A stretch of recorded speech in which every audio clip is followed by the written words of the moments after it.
नमस्कार दोस्तों, मैं आपको एक ऐसी कहानी सुनाने जा रहा हूं जो सिर्फ कल्पना नहीं है। ये एक ऐसा सच है जो मेरे साथ घटा है और आज भी जब मैं इसे याद करता हूं तो मेरी रूह कांप जाती है। मेरा नाम अमित है और मैं दिल्ली में एक सॉफ्टवेयर कंपनी में काम करता था। उम्र थी 25 साल और जिंदगी में सब कुछ अच्छा चल रहा था। अच्छी नौकरी, परिवार खुश और दोस्तों का साथ। पर मन में हमेशा एक बेचैनी रहती थी। शायद आप समझ जाएंगे, आजकल के जमाने में युवाओं के दिल में जो अशांति रहती है वो शायद शहर की भाग दौड़ से आती है। मां हमेशा कहती थी कि भगवान के दर्शन करने से मन को शांति मिलती है। अक्टूबर का महीना था और दिवाली से पहले मैंने सोचा कि क्यों ना पुरी का सफर कर लूं। अकेले जाने का मन था ताकि थोड़ा खुद के साथ वक्त बिता सकूं। दफ्तर से छुट्टी ली और ट्रेन का टिकट बुक किया। जब ट्रेन पुरी स्टेशन पहुंची तो हवा में समुद्र की खुशबू थी। पहली बार मैं इस पवित्र शहर आया था और दिल में एक अजीब सी उत्सुकता थी। स्टेशन से निकलकर मैंने एक ऑटो पकड़ा और मंदिर की तरफ चल दिया। रास्ते में ऑटो वाले ने बताया कि शाम का समय है और मंदिर में भीड़ कम होगी। जैसे ही मैं मंदिर की सीढ़ियों पर चढ़ा, मेरी नजर उन औरतों पर पड़ी जो मंदिर की सेवा में लगी थीं। वे देवदासियां थीं जो अपना पूरा जीवन भगवान जगन्नाथ की सेवा में अर्पित कर चुकी थीं। पर मैं ये नहीं जानता था कि इनमें से कुछ के साथ और भी रहस्य जुड़े हुए हैं। उनमें से एक देवदासी मेरी नजर में आई। उम्र होगी करीब 30 साल। गोरा रंग, लंबे काले बाल और आंखें। वो आंखें कुछ खास थीं। जब भी मैं मंदिर में घूमता, लगता था जैसे वो मुझे देख रही है। पहले तो मैंने इसे अपना भ्रम समझा। आखिर मंदिर में इतने लोग आते जाते रहते हैं। पर धीरे धीरे मुझे महसूस हुआ कि वो वाकई मुझे देख रही है। जब मैं प्रसाद लेने के लिए लाइन में खड़ा था तो उसकी नजरें मेरे चेहरे पर टिकी थीं। जब मैं जगन्नाथ जी की मूर्ति के सामने माथा टेकने गया तो भी वो वहीं खड़ी थी। उसकी मुस्कान में कुछ ऐसा था जो मुझे परेशान कर रहा था।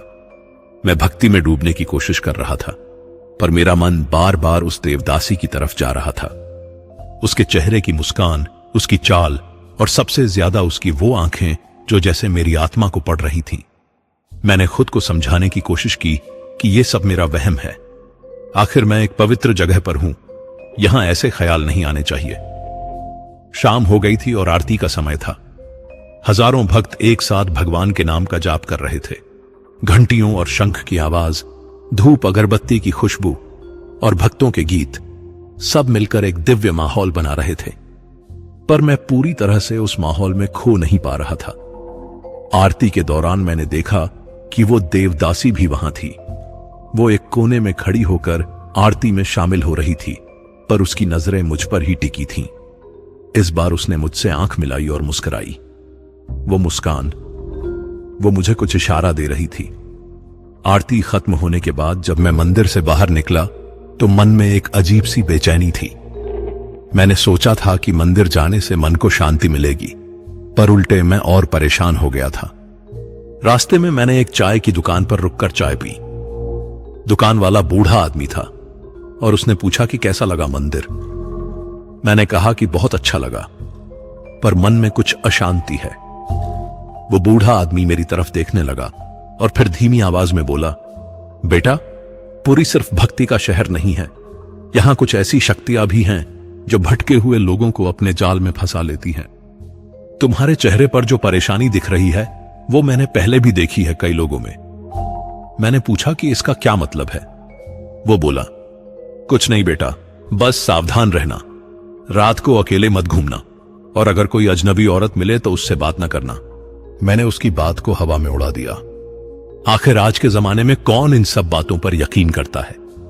पर अब जब मैं पीछे मुड़कर देखता हूं तो समझ आता है कि वो बूढ़ा आदमी मुझे चेतावनी दे रहा था। सराय पहुंचकर मैंने अपना सामान रखा और फ्रेश होकर खाना खाने गया। सराय के मालिक ने पूछा कि कल कोई प्रोग्राम है क्या। मैंने कहा कि कल भी मंदिर जाऊंगा और समुद्र भी देखूंगा। वो बोला कि यहां समुद्र बहुत खूबसूरत है, खासकर सूर्योदय के समय। रात को बिस्तर पर लेटते समय मेरे मन में बार बार उसी देवदासी की तस्वीर आ रही थी।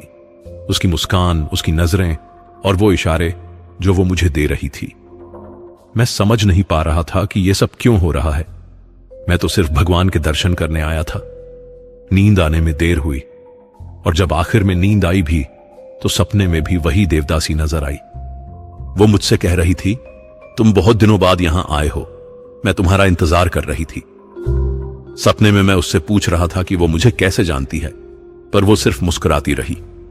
सुबह जब आंख खुली तो मन बहुत भारी था, लगता था जैसे रात भर नींद ही नहीं आई हो। नहाने के बाद जब मैं बाहर निकला तो हवा में कुछ अलग सी खुशबू थी। समुद्री हवा के साथ कुछ और मिला हुआ था, जैसे किसी इत्र या सुगंधित तेल की खुशबू। पुरी के बारे में एक बात है जो मैंने उस दिन महसूस की। यहां की हवा में कुछ जादुई असर है। समुद्र की लहरों की आवाज, मंदिर के घंटों की आवाज और हवा में तैरती धूप, अगरबत्ती की खुशबू, सब मिलकर एक ऐसा माहौल बनाते हैं जो आपकी चेतना को प्रभावित करता है। मैंने फैसला किया कि आज पहले समुद्र देखूंगा, फिर दोपहर में मंदिर जाऊंगा। समुद्र तट पहुंचकर मैं वहां की खूबसूरती देखकर हैरान रह गया। नीला पानी, सफेद झाग और दूर तक फैला समुद्र, बिल्कुल वैसा ही जैसा मैंने तस्वीरों में देखा था। पर वहां भी मुझे लगा जैसे कोई मुझे देख रहा है। मैंने इधर उधर नजर दौड़ाई, पर कोई नहीं दिखा। शायद यह मेरा वहम था या फिर कल रात के सपने का असर। दोपहर में जब मैं मंदिर गया तो वो देवदासी फिर मिली। इस बार वो मेरे बिल्कुल पास आई और धीमी आवाज में बोली, आप दिल्ली से आए हैं ना? मैं चौंक गया। उसने कैसे जाना कि मैं दिल्ली से आया हूं? मैंने पूछा, आपको कैसे पता? वो मुस्कुराई और बोली, यहां सब पता चल जाता है। आप अकेले आए हैं और मन में कोई परेशानी लेकर आए हैं। यह सुनकर मैं और भी हैरान हो गया। वो कैसे इतना कुछ जानती थी? उसने आगे कहा, अगर आप चाहें तो मैं आपकी परेशानी का हल बता सकती हूं। आज रात मिलिए मुझसे। यह कहकर वो चली गई और मैं वहीं खड़ा सोचता रह गया। शाम का समय था और मेरे मन में तूफान मचा हुआ था। उस देवदासी की बातें बार बार मेरे कानों में गूंज रही थीं। आज रात मिलिए मुझसे। ये शब्द मेरे दिमाग में चक्कर काट रहे थे। मैं समझ नहीं पा रहा था कि मुझे क्या करना चाहिए। एक तरफ तो मेरा विवेक कह रहा था कि यह सब गलत है, मैं यहां भगवान के दर्शन करने आया था, न कि किसी औरत के चक्कर में पड़ने। दूसरी तरफ मेरे मन में एक अजीब सी उत्सुकता थी। वो कैसे जानती थी कि मैं दिल्ली से आया हूं, और उसने कैसे भांप लिया कि मेरे मन में कोई परेशानी है। सराय वापस आकर मैंने खाना खाया, पर मन नहीं लग रहा था। हर चीज फीकी लग रही थी। मैंने कई बार अपने को समझाने की कोशिश की कि यह सब मेरा वहम है, पर कुछ न कुछ तो था जो मुझे उसकी तरफ खींच रहा था। रात के 9 बज गए थे। सराय में ज्यादातर लोग अपने कमरों में चले गए थे। मैं अपने कमरे में अकेला बैठा था और बाहर समुद्र की लहरों की आवाज आ रही थी। कमरे में एक दीपक जल रहा था जिसकी रोशनी दीवारों पर नाच रही थी। मैंने सोचा कि थोड़ी देर हवा खाने के लिए बाहर निकल जाऊं। जैसे ही मैं दरवाजा खोलकर बाहर निकला तो देखा कि समुद्र की तरफ से एक साया आ रहा है। पहले तो मुझे लगा कि कोई और मुसाफिर होगा, पर जैसे जैसे वो पास आता गया मैंने पहचान लिया, वो वही देवदासी थी। रात के अंधेरे में भी उसकी आकृति साफ दिख रही थी। वो एक सफेद साड़ी पहने हुए थी जो हवा में लहरा रही थी। उसके लंबे बाल खुले थे और हवा में उड़ रहे थे। मेरे दिल की धड़कन तेज हो गई। मैं वापस कमरे में जाना चाहता था, पर पैर जैसे जम गए थे। वो मेरे पास आई और मुस्कुराई। उसकी मुस्कान में कुछ ऐसा था जो मुझे डरा रहा था और साथ ही आकर्षित भी कर रहा था। मैं जानती थी कि आप बाहर आएंगे, उसने धीमी आवाज में कहा। आपका मन बेचैन है ना? मैं कुछ नहीं बोल पाया, जैसे मेरी जुबान पर ताला लग गया हो। वो मेरे और भी पास आई। अब उसकी खुशबू मुझे महसूस हो रही थी, गुलाब और चमेली का इत्र, जिसमें कुछ और भी मिला हुआ था। डरिए मत, वो बोली। मैं आपको कोई नुकसान नहीं पहुंचाऊंगी। मैं तो सिर्फ आपकी मदद करना चाहती हूं। मदद? मैंने हकलाते हुए पूछा। हां, आपके मन की परेशानी दूर करना चाहती हूं। आप बहुत परेशान लग रहे थे मंदिर में। अब तक मैं उसके बिल्कुल पास था। उसकी आंखों में कुछ ऐसा था जो मुझे अंदर तक हिला रहा था। वो आंखें इंसानी नहीं लग रही थीं। उनमें एक अजीब सी चमक थी, जैसे अंधेरे में किसी जानवर की आंखें चमकती हैं। आइए अंदर चलते हैं, वो बोली। बाहर ठंड है। मैं जानता था कि यह गलत है, मेरे मन में हजार आवाजें कह रही थीं कि मुझे उसे अपने कमरे में नहीं ले जाना चाहिए, पर कुछ ऐसा था उसमें कि मैं मना नहीं कर पा रहा था, जैसे मेरी अपनी मर्जी मेरे काबू में ना हो। हम दोनों मेरे कमरे में गए। उसने दरवाजा अंदर से बंद किया।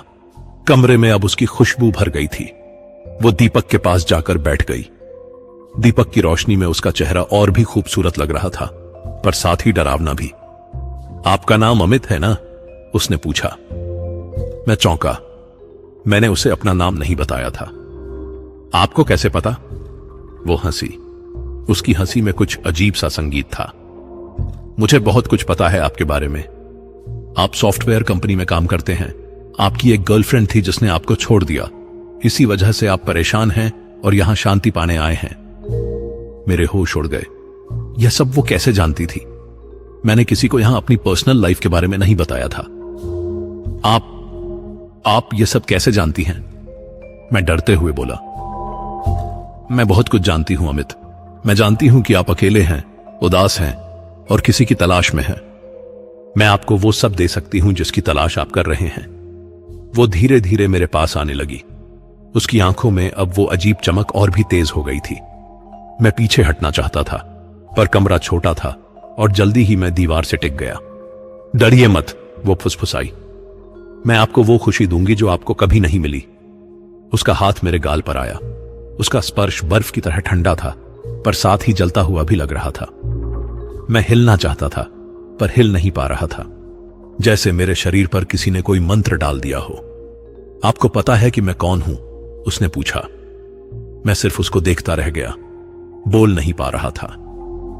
मैं सिर्फ देवदासी नहीं हूं अमित। मैं उन शक्तियों का इस्तेमाल करती हूं जिसे लोग मोहिनी विद्या कहते हैं।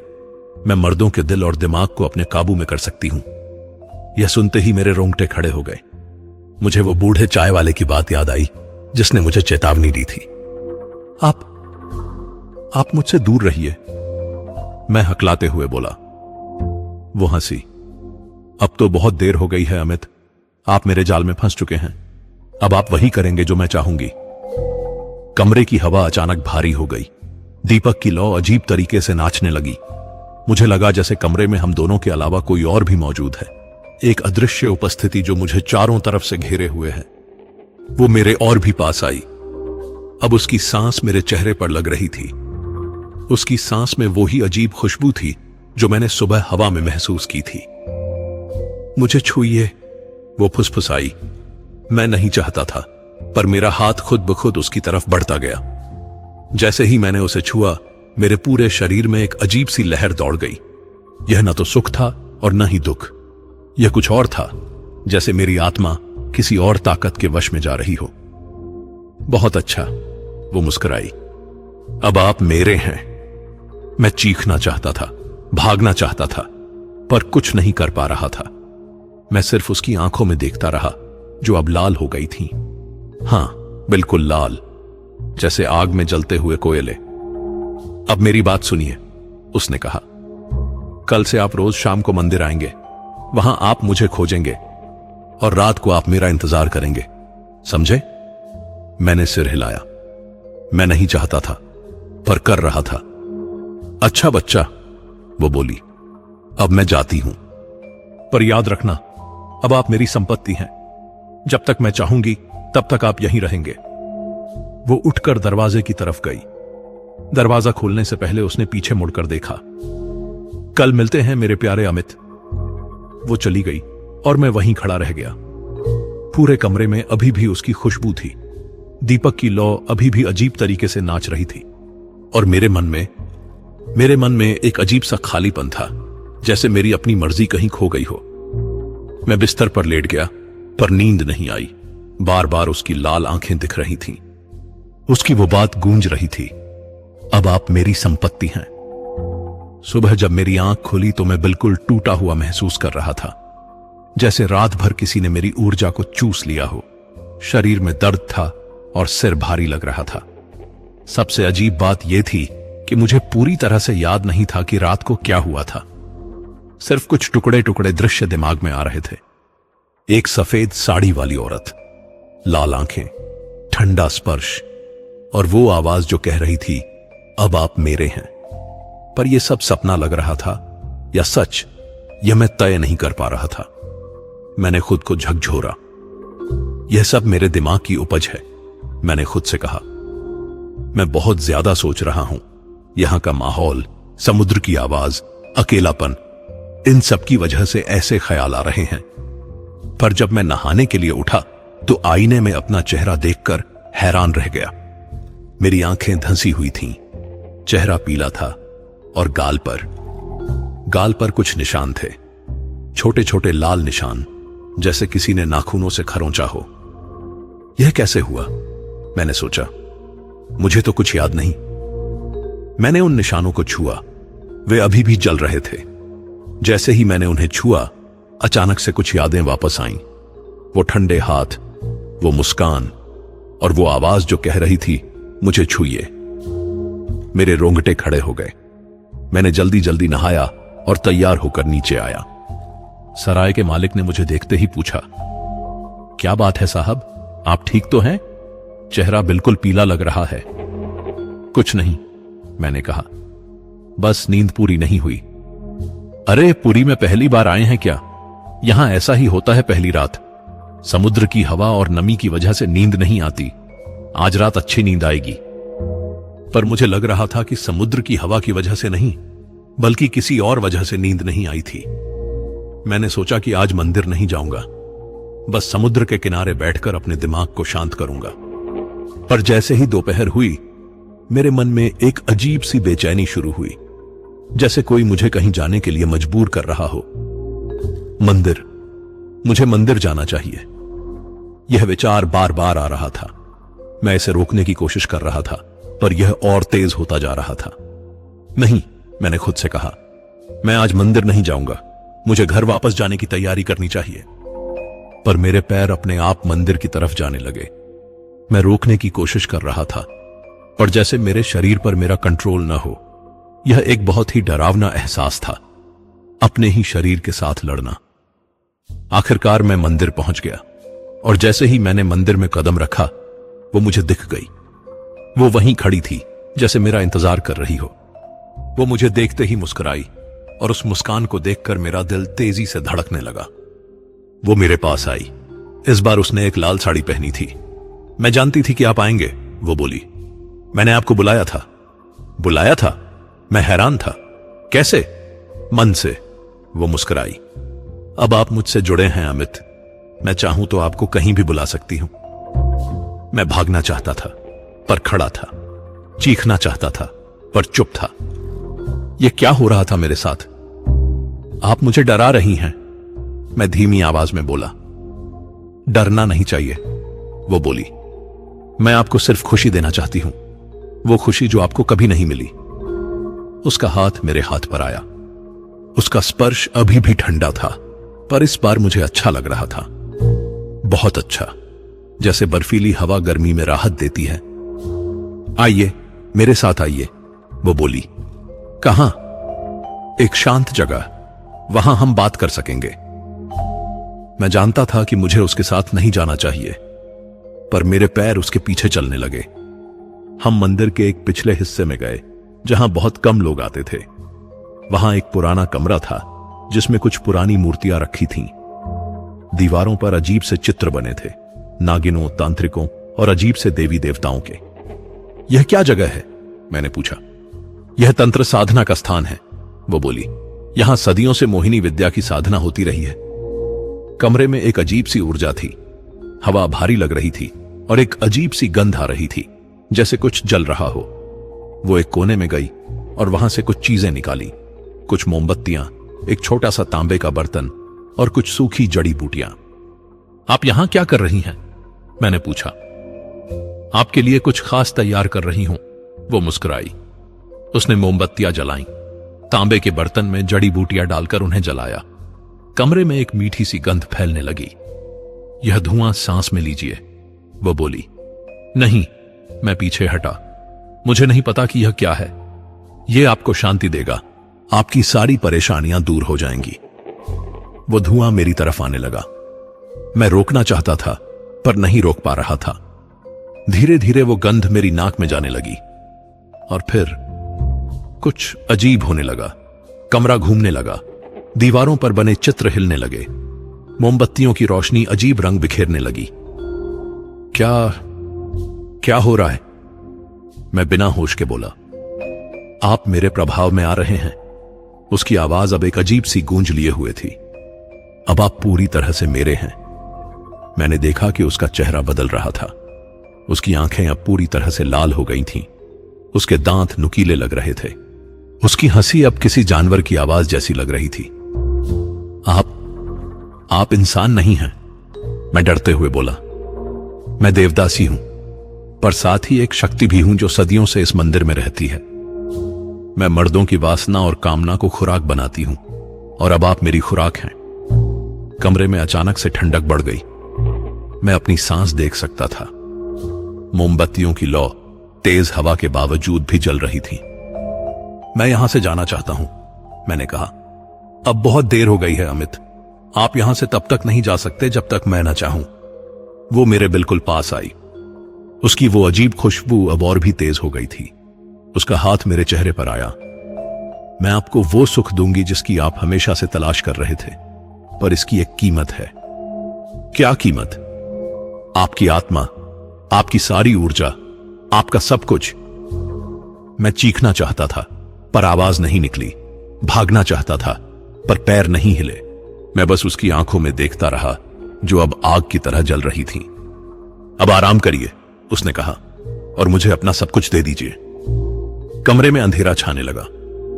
मैं बेहोशी में जाने लगा, और आखिरी चीज जो मुझे याद है वो थी उसकी हंसी। एक डरावनी, दिल दहलाने वाली हंसी जो मेरी आत्मा के अंदर तक गूंज रही थी।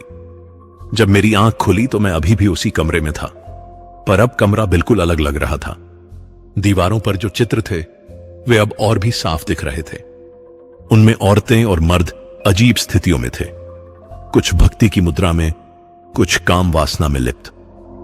मेरा सिर चकरा रहा था और शरीर में दर्द था। मैंने उठने की कोशिश की, पर लगा जैसे मेरी ताकत खत्म हो गई हो। आप जाग गए? उसकी आवाज आई। मैंने मुड़कर देखा। वो अब पहले जैसी ही लग रही थी, खूबसूरत देवदासी जिसकी आंखें अब सामान्य काली थीं। पर मैं जानता था कि यह सिर्फ दिखावा है। आपने मेरे साथ क्या किया है? मैंने कमजोर आवाज में पूछा। वो मुस्कुराई और मेरे पास आई। मैंने आपको अपनी शक्ति का स्वाद चखाया है। अब आप जानते हैं कि मैं आपको क्या दे सकती हूं। सच में मेरे शरीर में एक अजीब सी अनुभूति थी। वैसे तो मैं कमजोर लग रहा था, पर मेरे अंदर एक नई ऊर्जा भी थी। एक ऐसी ऊर्जा जो मैंने पहले कभी महसूस नहीं की थी। यह क्या है? मैंने पूछा। यह मोहिनी विद्या का प्रभाव है अमित। मैंने आपकी सामान्य चेतना को जगाकर उसमें कुछ और मिलाया है। अब आपको वो अनुभूतियां होंगी जो आम इंसान को नहीं होती। मैंने महसूस किया कि उसकी हर बात मुझे अजीब तरीके से आकर्षित कर रही है। उसकी आवाज, उसकी हरकतें, उसकी खुशबू, सब कुछ मुझे अपनी तरफ खींच रहा था। आप मुझसे दूर रहिए, मैंने कहने की कोशिश की, पर आवाज कमजोर थी। क्यों? वो हंसी। आप तो मेरे पास आना चाहते हैं। आपका मन कह रहा है कि मुझे छुएं। यह सच था। मेरे मन में एक अजीब सी इच्छा थी कि मैं उसके पास जाऊं, उसे छूऊं, उसकी आंखों में देखूं। पर मेरा दिमाग कह रहा था कि यह गलत है। यह आपका जादू है, मैंने कहा। जादू? वो बोली। नहीं अमित, यह आपकी अपनी इच्छा है। मैंने सिर्फ उसे जगाया है। आप हमेशा से ऐसी औरत की तलाश में थे जो आपको पूरी तरह समझे, जो आपकी हर इच्छा पूरी करे। उसका हाथ मेरे गाल पर आया। इस बार उसका स्पर्श गर्म था, और उस गर्माहट में एक अजीब सा नशा था। मैं आपकी हर इच्छा पूरी कर सकती हूं, वो फुसफुसाई। आपको वो सुख दे सकती हूं जिसका आप सिर्फ सपना देख सकते थे। मेरे शरीर में एक अजीब सी गर्मी फैलने लगी। मैं जानता था कि यह गलत है, पर रोक नहीं पा रहा था। पर इसकी क्या कीमत है? मैंने पूछा। कोई कीमत नहीं, वो मुस्कुराई। बस आपको मेरे साथ रहना होगा, मेरी हर बात माननी होगी। और अगर मैं न मानूं? उसकी मुस्कान गायब हो गई। फिर आपको वो दर्द सहना होगा जो आपने कभी सोचा भी नहीं होगा। कमरे में अचानक ठंडक बढ़ गई। मैंने महसूस किया जैसे कोई और भी यहां मौजूद है। कमरे की छाया में कुछ हिल रहा था। कौन है वहां? मैंने पूछा। मेरे सेवक, वो बोली। वे आत्माएं हैं जो पहले मेरे जाल में फंसी थीं। अब वे मेरी सेवा करती हैं। छाया में से धीमी धीमी आवाजें आने लगीं, कराहने की आवाजें, रोने की आवाजें, और फिर एक साफ आवाज, भागो, यहां से भागो। मेरे रोंगटे खड़े हो गए। ये क्या है? ये एक पुराना दोस्त है आपका। वो हंसी। इसका नाम राजेश था। यह भी आपकी तरह दिल्ली से आया था 3 महीने पहले। राजेश? मैं चौंका। यह नाम मुझे जाना पहचाना लगा। हां, यह भी सॉफ्टवेयर इंजीनियर था। इसकी भी गर्लफ्रेंड ने इसे छोड़ा था। यह भी यहां शांति पाने आया था। अचानक मुझे याद आया, राजेश, वो मेरे दफ्तर में काम करता था। 3 महीने पहले वो छुट्टी पर गया था और फिर वापस नहीं आया। कंपनी वालों को लगा कि उसने नौकरी छोड़ दी है। आपने उसका क्या किया? मैं डरते हुए बोला। वही जो मैं आपके साथ कर रही हूं। वो मुस्कुराई। उसकी ऊर्जा, उसकी जिंदगी, उसकी आत्मा, सब कुछ मैंने ले लिया। अब वो मेरा दास है। छाया से फिर आवाज आई, अमित, भागो यहां से। मत करो वो गलती जो मैंने की। चुप, उसने तेजी से कहा, और छाया चुप हो गई। आप राक्षसी हैं, मैं कांपते हुए बोला। मैं वो हूं जो मर्दों की गुप्त इच्छाओं को पूरा करती हूं, वो बोली। मैं वो हूं जिसे आप हमेशा से चाहते थे। वो मेरे बिल्कुल पास आई। उसकी खुशबू अब और भी तेज थी। उसका हाथ मेरी छाती पर आया। आपका दिल कितनी तेजी से धड़क रहा है? वो हंसी। आप डरे हुए हैं, पर फिर भी आकर्षित हैं। यही तो मैं चाहती हूं। उसका हाथ धीरे धीरे नीचे की तरफ आने लगा। मैं रोकना चाहता था, पर नहीं रोक पा रहा था। उसके स्पर्श में एक अजीब सा नशा था। आइए, मुझे अपना सब कुछ दे दीजिए, वो फुसफुसाई। नहीं, मैं बोला, पर आवाज में दम नहीं था। हां, वो मुस्कुराई। आप चाहते हैं, आपका शरीर चाहता है, आपका मन चाहता है। कमरे की हवा और भी भारी हो गई। मोमबत्तियों की रोशनी अजीब रंग बिखेरने लगी, और मैं उसके नशे में डूबने लगा। बहुत अच्छा, उसने कहा, अब आप मेरे हैं। जो कुछ भी उसके बाद हुआ, वो आज भी मुझे पूरी तरह से याद नहीं है। जैसे मेरी यादों का कुछ हिस्सा मिटा दिया गया हो, पर कुछ टुकड़े, कुछ भयानक टुकड़े अभी भी मेरे दिमाग में कौंधते रहते हैं। मुझे याद है कि कमरे में अचानक से अंधेरा छा गया था। मोमबत्तियां अपने आप बुझ गई थीं, पर फिर भी वहां रोशनी थी। एक अजीब नीली रोशनी जो किसी खास जगह से नहीं आ रही थी, बल्कि हवा में ही तैर रही थी। उसने मेरा हाथ पकड़ा था। उसकी पकड़ मजबूत थी, पर उसके हाथ अभी भी बर्फ की तरह ठंडे थे।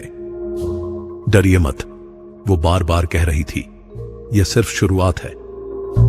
पर मैं डरा हुआ था, बहुत ज्यादा, क्योंकि मुझे महसूस हो रहा था कि कमरे में हम दोनों अकेले नहीं हैं। चारों तरफ से मुझे छुआ जा रहा था, पर दिख कोई नहीं रहा था। यह क्या है? मैंने कांपते हुए पूछा था। यह मेरी सहायक शक्तियां हैं, उसने कहा था। जो आत्माएं मेरे वश में हैं, वे मेरी मदद करती हैं। अदृश्य हाथ मेरे शरीर को छू रहे थे, ठंडे हाथ जो मेरी ऊर्जा को चूस रहे थे। मैं हिलना चाहता था, पर हिल नहीं पा रहा था, जैसे मेरे शरीर पर से मेरा काबू उठ गया हो। आपको लग रहा है ना कि कई हाथ आपको छू रहे हैं? वो हंसी थी। यह राजेश का हाथ है, यह सुमित का, यह अनिल का। यह सब मेरे पुराने प्रेमी थे। मेरे रोंगटे खड़े हो गए थे। ये सब मर चुके हैं? मरे नहीं हैं अमित, वो बोली थी। ये मेरे साथ हैं, हमेशा के लिए, और जल्दी ही आप भी इनके साथ होंगे। उसने मेरे कान में फुसफुसाया था। क्या आप महसूस कर रहे हैं? यह सुख, यह दर्द, यह डर, यह आकर्षण, सब एक साथ? सच में मेरे शरीर में अजीब सी अनुभूतियां हो रही थीं। एक तरफ तो मैं डरा हुआ था, दूसरी तरफ एक अजीब सा सुख भी था, जैसे मेरी सारी इंद्रियां एक साथ जाग गई हों। यही तो मोहिनी विद्या है, वो बोली थी। यह सिर्फ शरीर को नहीं, बल्कि आत्मा को भी मोहित करती है। आप चाहकर भी मुझसे दूर नहीं जा सकते। अदृश्य हाथों का स्पर्श और तेज हो गया था। कुछ हाथ मेरे चेहरे को सहला रहे थे, कुछ मेरे बालों में उंगलियां फेर रहे थे। हर स्पर्श के साथ मैं अपनी ताकत खोता जा रहा था। अब आप समझ गए होंगे, उसने कहा था, कि आप क्यों यहां आए थे। यह कोई इत्तेफाक नहीं था, मैंने आपको बुलाया था। कैसे? मैं बिना होश के बोला था। आपकी गर्लफ्रेंड ने आपको क्यों छोड़ा था? वो हंसी थी, क्योंकि मैं चाहती थी कि वो आपको छोड़े। मैंने उसके सपनों में अपनी छवि भेजी थी। मैंने उसके मन में यह बात डाली थी कि आप उसके लायक नहीं हैं। यह सुनकर मेरा खून सूख गया था। आप झूठ बोल रही हैं। नहीं अमित, उसकी आवाज में अब एक डरावनी गूंज थी। मैं सच कह रही हूं। मैंने आपके जीवन में वो सब हालात बनाए जिससे आप परेशान हो जाएं और यहां आने को मजबूर हों। आपकी नौकरी की परेशानियां, आपके दोस्तों से झगड़े, आपकी अकेली रातें, सब मेरी कारस्तानी थी। कमरे में अब तेज हवा चलने लगी थी। दीवारों पर बने चित्र हिलने लगे थे।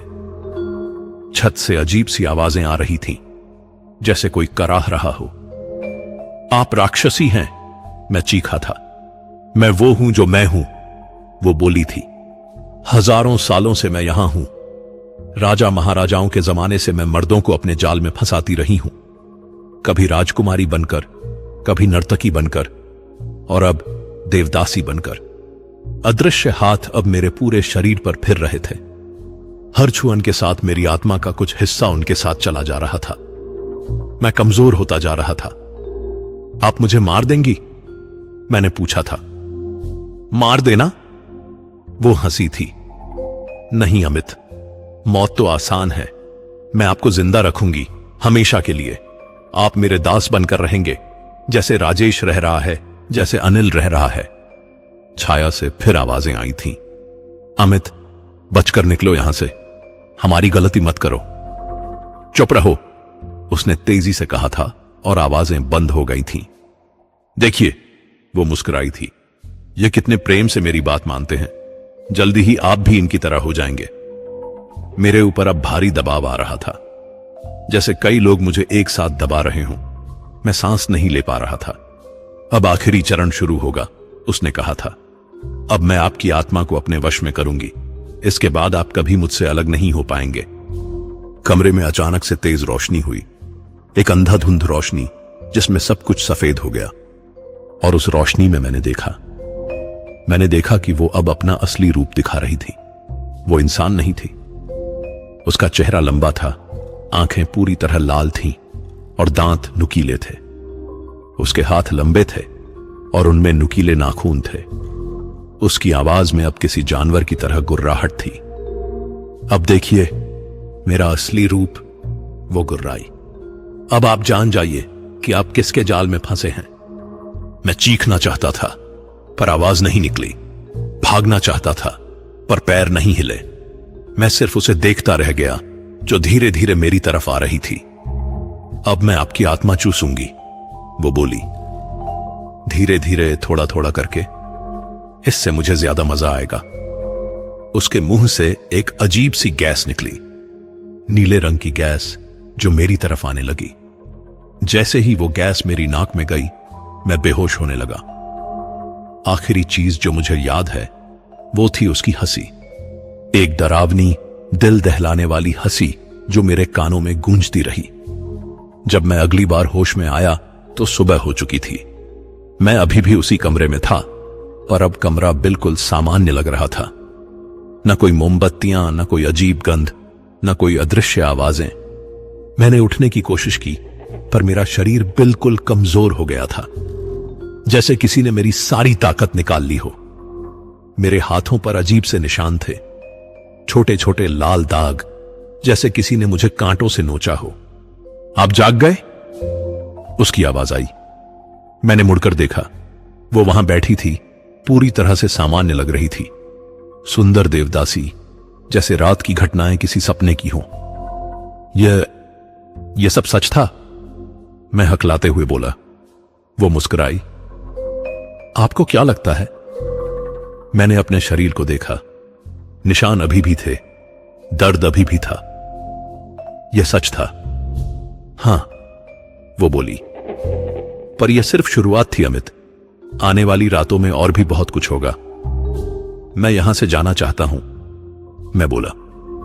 जा सकते हैं, वो बोली, पर जा नहीं पाएंगे। क्या मतलब? अब आप मेरे वश में हैं, चाहकर भी मुझसे दूर नहीं जा सकते। आपको हर रोज मेरे पास आना होगा, रोज मुझे अपनी ऊर्जा देनी होगी। मैंने उठकर दरवाजे की तरफ भागने की कोशिश की, पर अचानक मेरे पैर रुक गए, जैसे जमीन में जड़ें जम गई हों। देखा? वो हंसी। अब आप मेरी मर्जी के बिना कुछ नहीं कर सकते। यह क्या किया है आपने? मैं डर रहा था। मोहिनी विद्या का सबसे खतरनाक हिस्सा, वो बोली। मैंने आपकी इच्छा शक्ति पर कब्जा कर लिया है, अब आप वही करेंगे जो मैं चाहूंगी। अचानक मेरे मन में एक अजीब सी इच्छा जागी। मैं उसके पास जाना चाहता था, उसे छूना चाहता था। यह मेरी अपनी इच्छा नहीं थी, पर मैं रोक नहीं पा रहा था। आइए मेरे पास, वो बोली। मैं अपने काबू के बिना उसकी तरफ चलने लगा। हर कदम के साथ मेरे मन में विरोध था, पर शरीर नहीं मान रहा था। बहुत अच्छा, वो मुस्कुराई। अब आप समझ गए होंगे कि आप पूरी तरह मेरे वश में हैं। वो मेरे पास आई और उसका हाथ मेरे चेहरे पर रखा। इस बार उसका स्पर्श न तो ठंडा था और न ही गर्म। यह बिल्कुल सामान्य था, पर उसमें एक अजीब सी शक्ति थी। अब मैं आपको दिखाती हूं कि असली सुख क्या होता है, वो बोली। जैसे ही उसने मुझे छुआ, मेरे पूरे शरीर में एक अजीब सी लहर दौड़ गई। यह पहले वाले अनुभव से बिल्कुल अलग था। यह दर्द नहीं था, यह डर भी नहीं था। यह एक ऐसा सुख था जिसका मैंने कभी सपना भी नहीं देखा था। यह क्या है? मैं सांस फूलते हुए बोला। यह वो सुख है जो मैं अपने प्रेमियों को देती हूं, वो बोली। पर इसकी कीमत भी है। क्या कीमत? आपकी जिंदगी, थोड़ा थोड़ा करके। मुझे लगा जैसे मेरे शरीर से कुछ निकल रहा है। मेरी सांस तेज हो गई, दिल जोर जोर से धड़कने लगा, पर साथ ही एक अजीब सा नशा भी था। यह सुख और मौत एक साथ है, वो हंसी। जितना ज्यादा सुख, उतनी जल्दी मौत। मैं नहीं चाहता यह सब, मैं बोला। पर आपका शरीर चाहता है, वो मुस्कुराई। देखिए आप कैसे कांप रहे हैं। आप और चाहते हैं। यह सच था। मेरे शरीर में एक अजीब सी तड़प थी। मैं और चाहता था, पर दिमाग कह रहा था कि यह गलत है। यही तो मोहिनी विद्या की खासियत है, वो बोली। यह आपके मन और शरीर के बीच युद्ध करा देती है। मन कहता है न करो, शरीर कहता है करो, और अंत में शरीर जीतता है। कमरे में फिर से वो अजीब खुशबू आने लगी। मेरी आंखें भारी होने लगी। मैं होश खोने लगा। अब आराम करिए, उसने कहा। कल फिर मिलेंगे। और हां, याद रखिएगा, अब आप मेरे बिना जी नहीं सकते। अगले कुछ दिन मेरे जीवन के सबसे डरावने दिन थे। दिन में मैं सामान्य लगने की कोशिश करता था, पर रात होते ही वो मुझे अपने पास बुला लेती थी, और मैं उसके पास जाने को मजबूर था। हर रात वो मुझसे कुछ और चाहती थी। कभी सिर्फ बातें करना, कभी उसका हाथ पकड़ना, कभी उसकी आंखों में देखना, पर हर बार वो मुझसे मेरी ऊर्जा का कुछ हिस्सा ले लेती थी। मैं दिन प्रतिदिन कमजोर होता जा रहा था। खाना नहीं लग रहा था, नींद नहीं आ रही थी, और सबसे बुरी बात यह थी कि मैं अब उसके बिना रह नहीं पा रहा था। चौथी रात जब मैं उसके पास गया तो उसने कहा, आज आप मेरे साथ पूरी तरह से एक हो जाइए। क्या मतलब? मैंने पूछा। आज मैं आपकी आत्मा को पूरी तरह अपने वश में कर लूंगी। इसके बाद आप हमेशा के लिए मेरे हो जाएंगे। कमरे में अब तेज हवा चल रही थी। दीवारों से अजीब आवाजें आ रही थीं। मैंने महसूस किया कि आज कुछ बहुत बुरा होने वाला है। मैं नहीं चाहता, मैं बोला। आपकी मर्जी की जरूरत नहीं, वो हंसी। आप पहले से ही तैयार हैं। यह सच था। मेरे शरीर में फिर वो अजीब तड़प शुरू हो गई थी। मैं उसके पास जाना चाहता था, उसे छूना चाहता था। वो मेरे बिल्कुल पास आई। इस बार उसकी आंखें पूरी तरह लाल थीं। उसके मुंह से धुआं निकल रहा था। अब आखिरी बार मुझे अपना सब कुछ दे दीजिए, वो फुसफुसाई। उसने मुझे कसकर पकड़ा। मैं छूटना चाहता था, पर नहीं छूट पा रहा था। उसकी पकड़ लोहे की जंजीर की तरह मजबूत थी। अब मैं आपकी आत्मा चूसूंगी, वो बोली, और आप हमेशा के लिए मेरे दास बन जाएंगे। उसके मुंह से नीली रोशनी निकली। वो रोशनी मेरी तरफ आई और मेरे मुंह से होकर अंदर जाने लगी। मैं सांस नहीं ले पा रहा था। मेरी आंखों के सामने अंधेरा छाने लगा। मुझे लगा जैसे मैं मर रहा हूं। हां, वो चिल्लाई, अब आप मेरे हैं। पर अचानक कुछ अजीब हुआ। कमरे में एक तेज रोशनी आई, न नीली न लाल बल्कि सुनहरी रोशनी, और उस रोशनी के साथ एक आवाज आई, छोड़ दे उसे राक्षसी। वो चौंकी और मुझे छोड़ दिया। मैं जमीन पर गिर गया। कौन है यहां? वो गुर्राई। रोशनी में से एक बूढ़ा आदमी निकला। उसके हाथ में कुछ मंत्र के पन्ने थे और गले में रुद्राक्ष की माला थी। मैं हूं गुरु अमरनाथ। मैं इस राक्षसी को यहां से भगाने आया हूं। तू कुछ नहीं कर सकता बूढ़े, वो हंसी। ये मेरा इलाका है, देखते हैं, बूढ़े ने कहा और कुछ मंत्र पढ़ने लगा। कमरे में अचानक से आंधी चलने लगी। वो राक्षसी चीखने लगी। उसका रूप बदलने लगा। भागो यहां से, बूढ़े ने मुझसे कहा, अभी भागो। मैंने उठने की कोशिश की, पर पैरों में दम नहीं था। मैं नहीं भाग सकता, मैं बोला। क्यों? उसने मुझ पर कुछ जादू किया है। बूढ़े ने मेरी तरफ देखा। उसकी आंखों में दया थी। तुम बहुत देर से आए हो बेटे, वो बोला। इसने तुम्हारी आत्मा का काफी हिस्सा ले लिया है। क्या मैं बच सकता हूं? हो सकता है, पर इसकी बहुत बड़ी कीमत चुकानी पड़ेगी। बूढ़े गुरुजी ने पूरी रात राक्षसी से लड़ाई की। मंत्र और तंत्र की वो लड़ाई थी जिसे मैं कभी भूल नहीं सकता। राक्षसी कभी अपना असली रूप दिखाती, कभी सुंदर औरत बनती, पर गुरुजी डिगे नहीं। सुबह होते होते राक्षसी कमजोर पड़ने लगी। सूरज की पहली किरण के साथ वो चीखती हुई गायब हो गई। अब तुम्हें यहां से जाना होगा, गुरुजी ने कहा, पर यह आसान नहीं होगा। क्यों? इसने तुम्हारी आत्मा का बड़ा हिस्सा ले लिया है। अब तुम न पूरे जिंदा हो न पूरे मुर्दे। मैं डर गया। इसका क्या मतलब? मतलब यह कि अब तुम्हें हर रोज इससे लड़ना पड़ेगा। यह तुम्हें अपने पास बुलाने की कोशिश करती रहेगी, और अगर तुम हार गए तो हमेशा के लिए इसके गुलाम बन जाओगे। तो मैं क्या करूं? घर जाऊं, अपनी जिंदगी जियो, पर हमेशा सतर्क रहना, रात को अकेले ना रहना, और अगर यह फिर से आए तो इन मंत्रों को पढ़ना। उन्होंने मुझे कुछ मंत्र लिख कर दिए। मैं उसी दिन पुरी से वापस दिल्ली चला गया, पर जो कुछ हुआ था उसका असर अभी भी था। मैं कमजोर था, डरा हुआ था, और सबसे बुरी बात यह थी कि मुझे अभी भी उसकी याद आती थी। घर पहुंचकर मैंने सबको बताने की कोशिश की, पर किसी ने यकीन नहीं किया। लोगों ने कहा कि यह मेरा भ्रम है, तनाव का नतीजा है, पर मैं जानता था कि यह सच था, क्योंकि रात को वो अभी भी मेरे सपनों में आती थी, और कभी कभी जागते हुए भी उसकी आवाज सुनाई देती थी। अमित, वापस आ जाओ, मैं तुम्हारा इंतजार कर रही हूं। आज भी 3 साल बाद मैं पूरी तरह से ठीक नहीं हूं। मैं जानता हूं कि वो अभी भी मुझसे जुड़ी है। कभी कभी रात को मुझे लगता है जैसे कोई मुझे छू रहा है। कभी कभी अजीब खुशबू आती है। गुरुजी ने कहा था कि यह श्राप कभी पूरी तरह नहीं जाएगा। वो राक्षसी हमेशा मेरे आसपास मंडराती रहेगी। इसीलिए मैं आज आपको यह कहानी सुना रहा हूं। अगर कभी आपको कोई ऐसी औरत मिले जो आपको पहली मुलाकात में ही सब कुछ जानती लगे, जो आपकी सारी परेशानियों का हल जानती हो, तो सावधान रहना। मोहिनी विद्या का जाल बहुत मजबूत होता है। एक बार फंस गए तो निकलना बहुत मुश्किल है। पुरी आज भी उतना ही पवित्र शहर है। हजारों लोग वहां जाते हैं और भगवान के दर्शन करके खुश वापस आते हैं। पर कुछ कमजोर दिल वाले लोग उस राक्षसी के जाल में फंस जाते हैं।